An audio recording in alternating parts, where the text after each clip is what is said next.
দাঁড়িয়েছে লাশ দাফনে বাধা। কখনো বা আমরা শুনি বাবার লাশ দাফনে পরিবারের বাধা, সেটি সাধারণত সম্পত্তিগত বিরোধ নিয়ে হয়ে থাকে। আবার কখনো বা দেখি নিজ কন্যার লাশ দাফনে পরিবারের বাধা। প্রত্যেকটা ঘটনার পিছুই কোনো না কোনো কারণ থাকে, আর সেই কারণগুলো অনুসন্ধানে মাঠ চষে বেড়ান মূলত গণমাধ্যম কর্মীরা। এই সকল বিষয়গুলো আসলে আমাদের হৃদয়ে দাগ লেগে হৃদয়ে আঘাত করে, ক্ষত বিক্ষত করে।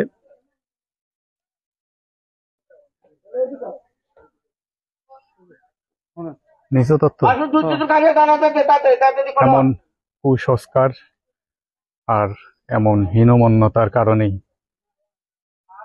আমাদের সমাজ, আমাদের সামাজিক ব্যবস্থা একটু একটু করে মুক্তব্যে পড়ছে।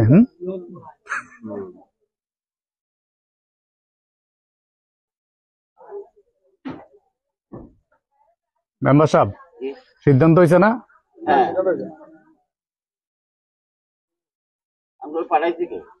হ্যাঁ, না কেউ ফাড়ার লাগে না তো, সাংবাদিকরা ওনার ফাড়ার লাগেনি কেউ।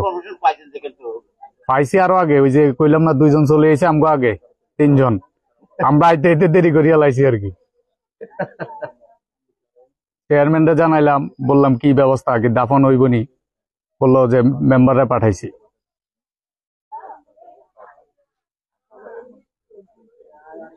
যাই হোক, দীর্ঘক্ষণের পর বিষয়টি অবগত হয়ে হাজীগঞ্জ থানার অফিসার ইনচার্জ আব্দুর রশিদ মজুমদার তাৎক্ষণিক 3 নং কালচা ইউনিয়নের চেয়ারম্যান মানিক হোসেন প্রধানিয়ার সাথে কথা বলেন এবং মানিক হোসেন প্রধানিয়া ইউপি সদস্যকে তাৎক্ষণিক ওই বাড়িতে পাঠান। এখানে কথা বলেই দাফনের ব্যবস্থা করা হয়। তো সামগ্রিক বিষয়গুলো জানাবো, তার আগে অবশ্যই শিশুটির দাফন কাজ সম্পাদন করা দরকার।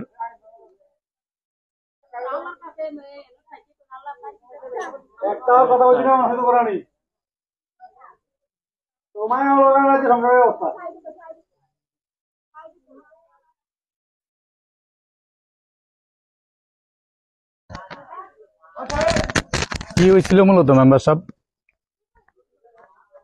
আসলে আমি ইনশাআল্লাহ একটু জানেন, আমাকে গত রোববারে এই লাশের নানা আমাকে বলল যে আমার নাতিরা তো অসুস্থ। আমি কইলাম যে অসুস্থ যখন আগে পরে যারা বিচার করছে তাদের সাথে আলাপ করেন, এটা আমি এতটুকুই জানি। তারপর হঠাৎ করে মানিক চেয়ারম্যান সাহেব, আমি আসলে হসপিটাল যখন ঘরে গেছি, আমি বলো যে মেম্বার সাহেব আপনি কোথায়? কি এই মাত্র বাড়িতে আসলাম। কিছু জানেনি? না জানি না। কি আপনি শৈলবাই যান? কেন? ওইখানে ওই যে বাচ্চারা মারা গেছে, ওলুর নাতিরা, তারা দাফন করতে দেয়নি। আমি ওসি সাহেবের সাথে আলাপ করছি, ওসি সাহেব বলছে যে এটা দাফনের ব্যবস্থা করেন আর আপনি সামাজিক ভাবে এটা সমাধান দিয়ে দিবেন। যাক, তৎক্ষণিত আমি এখানে আসছি। ছেলের মেয়ের দাদা নাকি লাশের বাবা নাকি জেলে আসছিল, তারা কেস করছে যে সে অজুহাতে সে জেল কাটছে, জেলাতে আজকে যাবি না। আসার পর থেকে দিয়েছে, আর একটু আবেগেই সে বলছে যে আমি লাশ বাড়িতে দিতে বললাম, বুঝলি। যাক, এই আবেগের অনেক কিছু কথাবার্তা কাটাকাটি হয়েছে আমাদের মধ্যে। কাটাকাটি হওয়ার পরে পরক্ষণে আবার চেয়ারম্যান সাহেব টেলিফোন দিছে এবং থানার এসআই একজন আমাকে টেলিফোন করছে যে এটা আপনারা নিজেরা বসে সমাধান করেন। পরে ওসি সাহেব নানা হয়, লাশের নানা হয়, নানাকে ধরাই দিলাম। ধরার ফলে চেয়ারম্যান সাহেব বলছে হ্যাঁ এটা আমরা সামাজিক ভাবে সমাধান দিয়ে দিব, বুঝলি, সমাধান দিব তোমরা লাশের।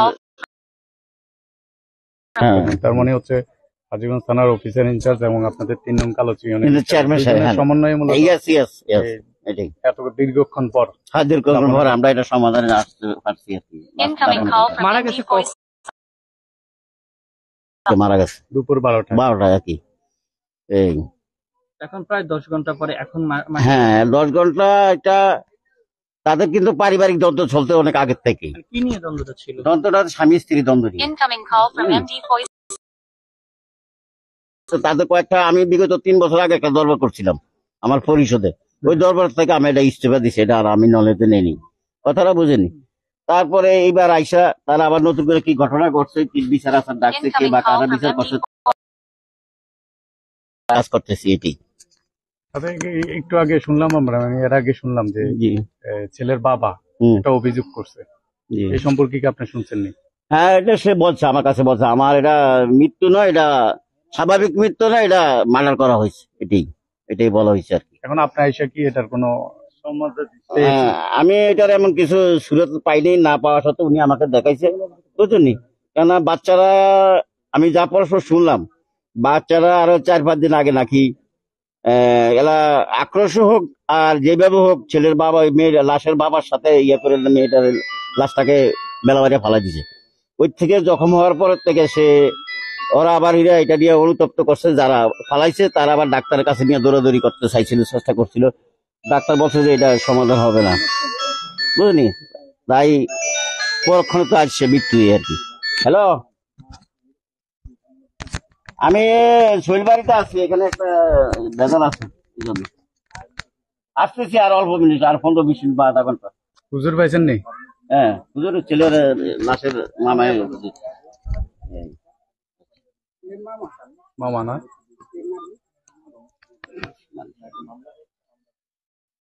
হ্যাঁ, এটা পাঞ্জাবি খাওয়া দাও না কেন? পাঞ্জাবি খাওয়া দাও, তোমরা খারো।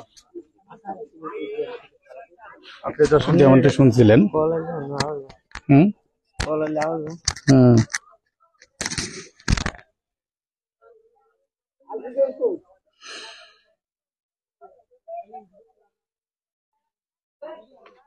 হ্যাঁ, হ্যাঁ, মামা জানা তো হইতেছে, জানাতে লাশ দাফন করিয়ে আমি যাবো, অসুবিধা নেই।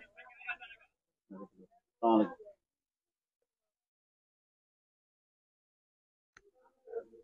আসো, সামনে কিছু খারাপ দাঁড়া, এই শুনুন, দাঁড়াও,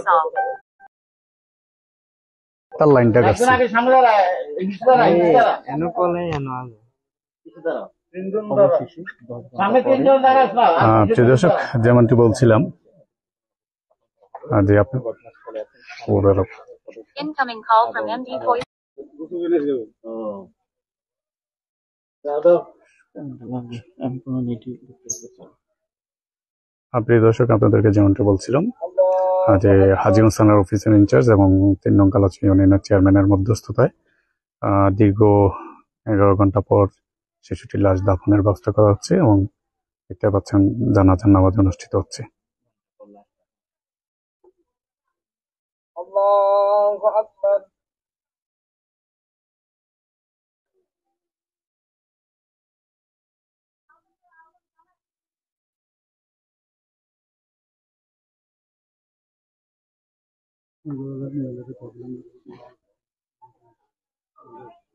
যাও।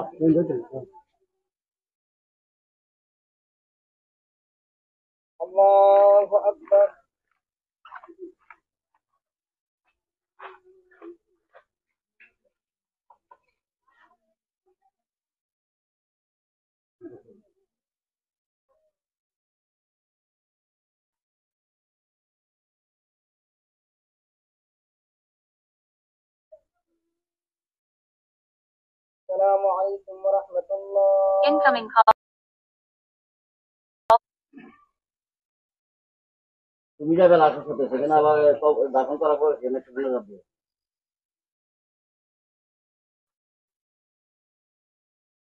দাও, মনে তো দাও।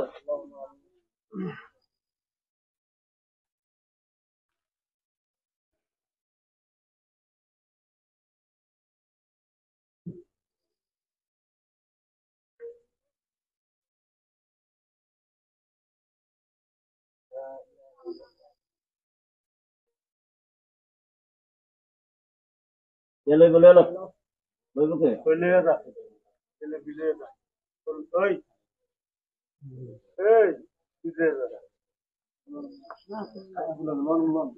হ্যাঁ, লো, তুমি না মুরব্বী লো, অসুবিধা নেই।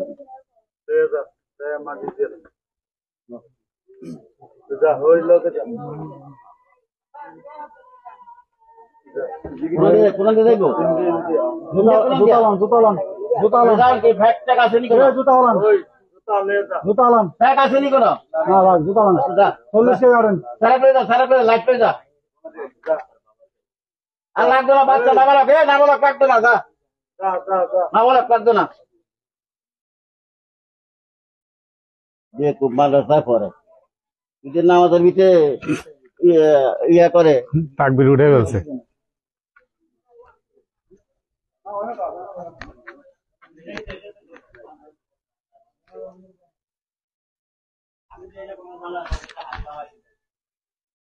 অবস্থান কই রে?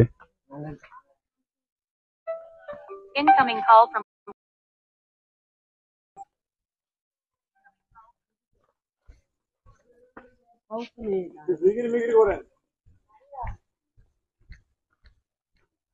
যেমনটি বলছিলাম যে এখানে যে ব্যক্তির সন্তান মারা গিয়েছিল তার দাবি ছিল তার যে স্ত্রী সন্তানকে হত্যা করেছে, কারণ এর পূর্বেও তার একটি মেয়ে মারা যাওয়ার ঘটনা ঘটেছিল।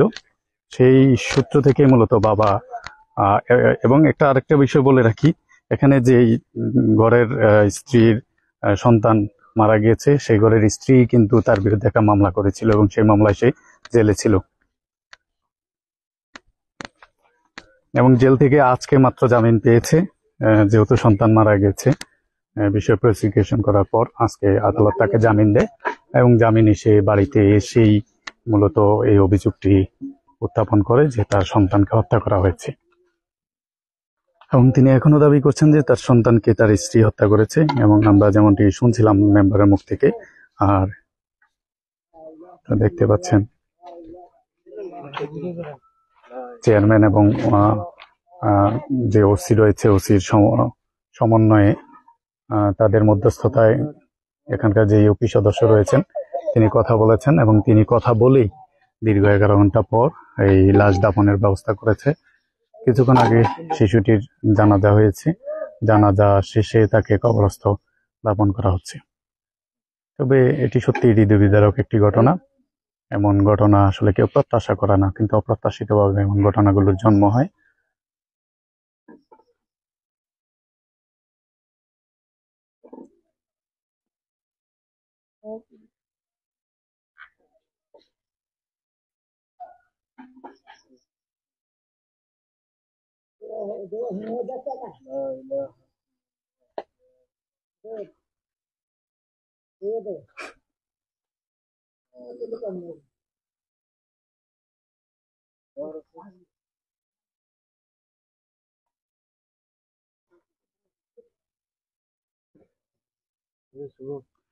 ঘটনাটি 3 নং কালচু ইউনিয়নের তারাপাল্লা গ্রামের সোহেল বাড়িতে ঘটেছে। এটি চাঁদপুর জেলার হাজীগঞ্জ উপজেলার 3 নং কালচু ইউনিয়ন।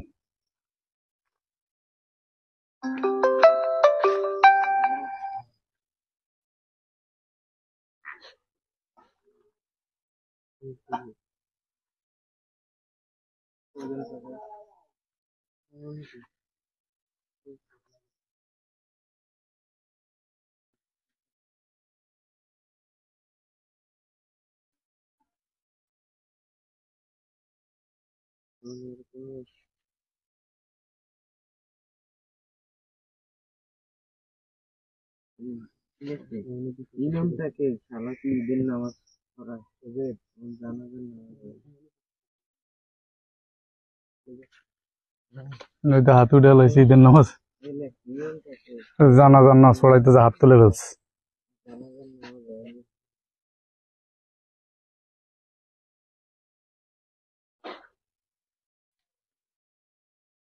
কি